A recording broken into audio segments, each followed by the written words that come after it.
Do do do do do do. Draw with Mr. Greg! Hi boys and girls, today I'm going to show you how you can draw something like this. It's real easy to do. All you need is a marker and some paper. If you want to color it later, you can. Let's get started. The way I start with something like this is by figuring out where things live in the paper. I want to make my little cabin right about here, and I want to put my trees all throughout and then mountains living above. So I'll get started with a line up and over. That will be my cabin's roof.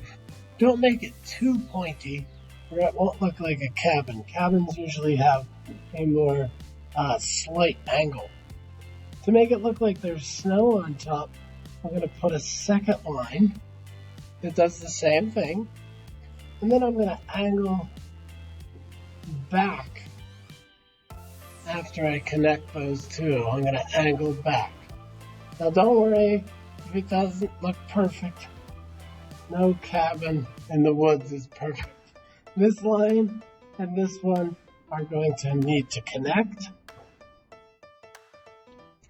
And pretty soon it'll start to look like a building when we put in a couple straight down or vertical lines.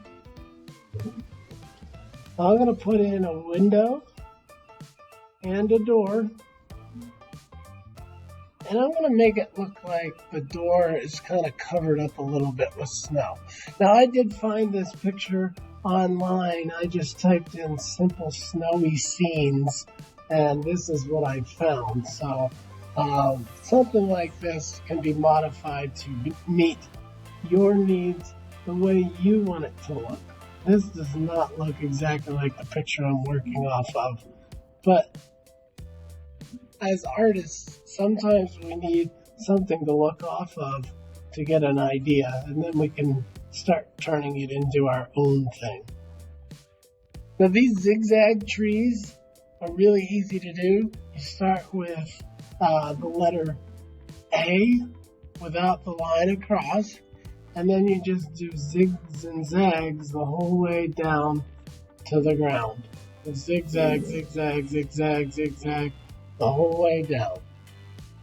As you can see, it's starting to turn into a little cabin in the woods, and I'm just going to complete the roof there. Now this is snow, and there will be a lot of snow in front of it too. So I'm going to draw in a line that'll make it look like there's a little lake or maybe a stream running past. And that creates something called depth. It makes it look like it goes further back. And I'm going to draw in another line right here to make it look like there's some snow back there. I'm going to draw another line right here.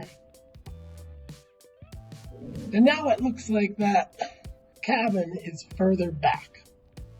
Now, to draw in more pine trees or more trees with the zigzags, I'm just going to kind of use this line to help me. And I want to make it look like it's going further and further back. So each one of these trees is going to be a little shorter than the one beside it.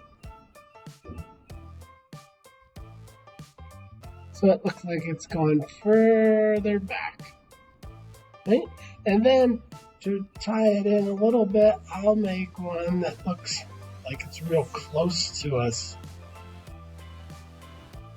And that's always fun, to play with what's called foreground and background and middle ground. This is the stuff that's in the foreground, the stuff closest to us. This is in the middle ground, and then the mountain that I'm going to draw.